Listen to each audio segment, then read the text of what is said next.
Hey everybody, John here. Welcome back to Catbird Hill. I'll try to change position so you don't get a face full of sun.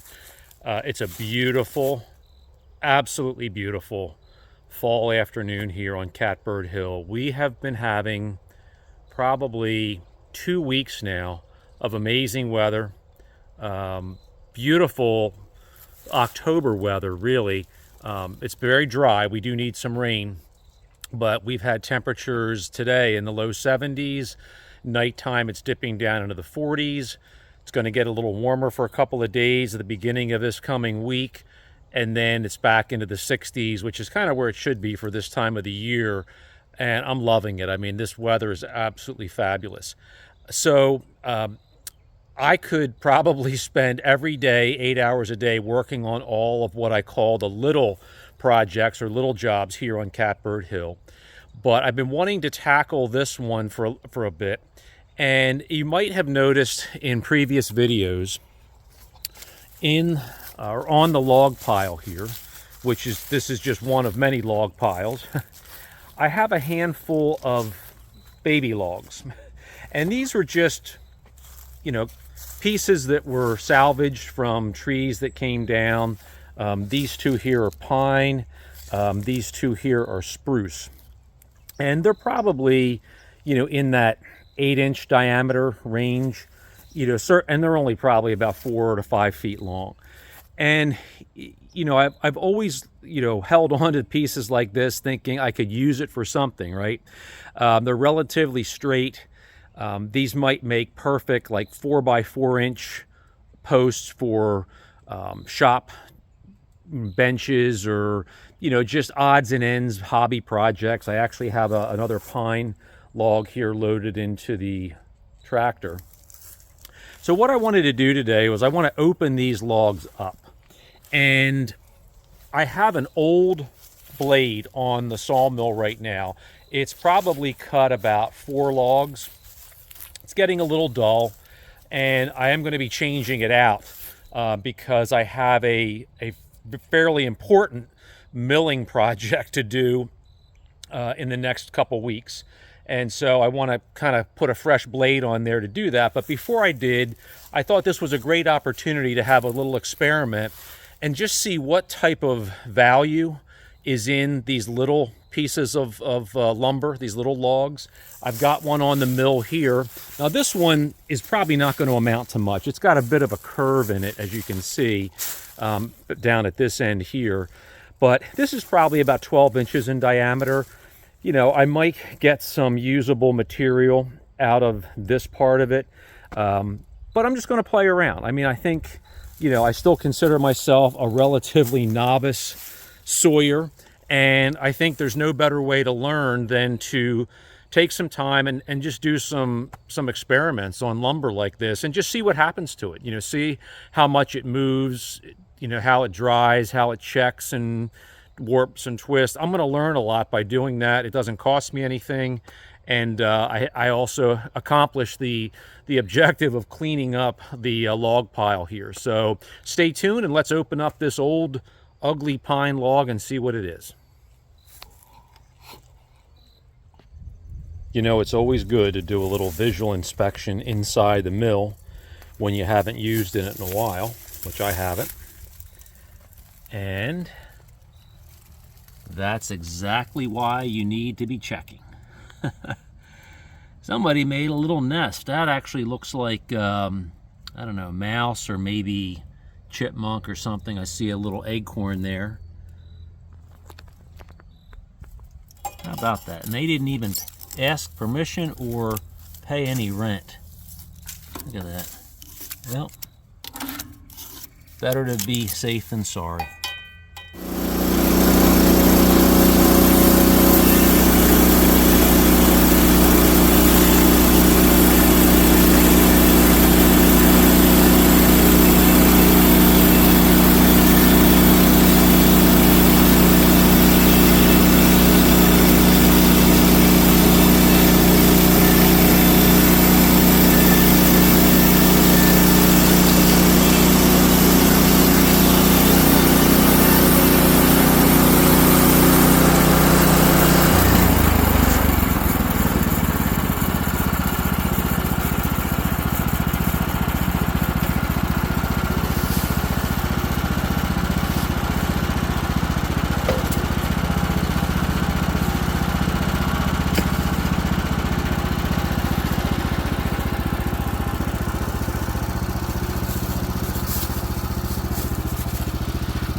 clean looking.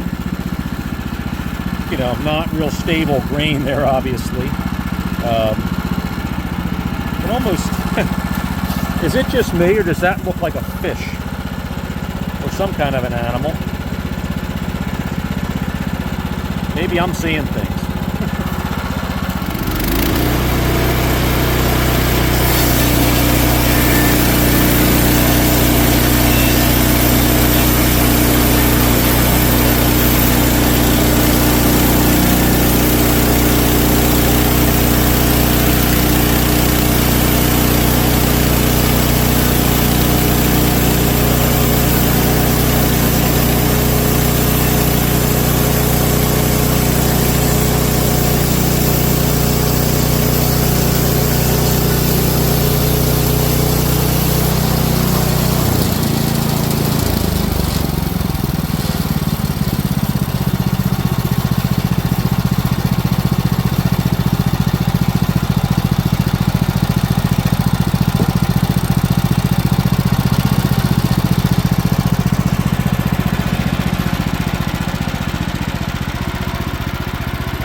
Well, that's not too bad looking, really. It's got some of that, oh, I know it's referred to as like a bluish, a blue, green, gray staining in there, which some people find really desirable. It's kind of pretty. I can imagine cleaned up and, you know, with a finish on there, that might really pop that color. So let's see what we have here. Obviously, this end's kind of non-useful. You know, it's the one that was bent.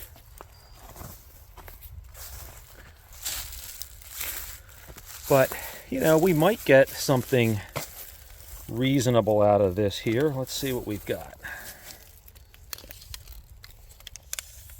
Yeah, we've got 8 inches by 7.5. You know, we've got a little bit of a swirl, inward swirl there, in top and bottom. So what I might actually do is cut this down and turn this into maybe a 6 by 6. I think that would be a decent piece of lumber to have, and again, could be very, very useful for the future sawmill shed here, you know, where I can at the very least maybe have some pieces to practice my joint making skills on. So we'll whittle this down a little bit, make it a 6 by 6, and move on to the next one.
Well, this was fun. This was about 30 minutes of play cutting, I guess you would call it. But what I ended up with here, out of the 2 pine logs, and I'm not gonna film milling the small spruce logs. They're going to be about essentially the same process. But what I ended up here with was 2 6 by 6 beams, probably about 4 usable length, about 4 feet.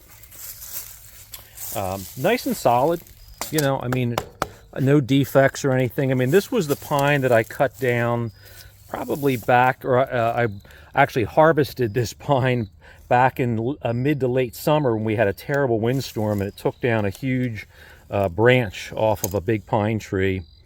So, you know, to come out with, you know, some lumber that I could use, I got some pieces here, you know, probably usable in that 4-inch range, 1 by 4. Here's the other stuff from the first log. You know, some 1 by material. I actually cut this one at 1.5 inch thick. I really like that, the curve. I actually might just use this as a shelf in the woodshed, or excuse me, in the sawmill shed once we get that constructed. Maybe along the back wall here I'll have some, you know, just some live edge shelves. And here's the other beam. This was from the first log that we cut up. You know, I mean, I was going to throw this wood out. I really was just going to let it kind of go to decomposition, but I'm glad I didn't. This was really a lot of fun, just to make something out of what otherwise would be considered waste lumber. So thanks a lot for watching. I didn't plan on filming this today. I didn't know if it would be worthwhile filming, but I'm glad I did, to show you guys what I'm trying to do here and use as much of the resource that I have and not throw away a lot if I can avoid that. So I'm really glad it turned out to get some usable lumber. And again, if I don't use those beams for anything other than practice, when I work on starting the timber frame structure, that's totally fine with me. They didn't cost anything and they were going to get thrown out. If you haven't noticed, Catbird Hill is beginning to build a collection of swag. So I just have been trying out some different companies to put together some hats and stickers and different things that ultimately I want to make available to subscribers. I'm not going to do that yet. I'm just testing out different companies and seeing what their quality is like. So stay tuned. You know, at some point down the road, we will have hats and hoodies and t-shirts and all that cool stuff. I've got a whole bunch of different logos that I'm very thankful. My nephew Kyle, who has a great talent in graphic design, he designed a whole catalog of logos and insignias with the Catbird Hill theme. The Bradley's on Catbird Hill YouTube channel, all that great stuff. So thanks to him, you know, the channel will be available through swag, I guess, in the near future. So stay tuned for that. Thanks a lot for watching. I really appreciate it. Until next time, John here from Catbird Hill. Take care.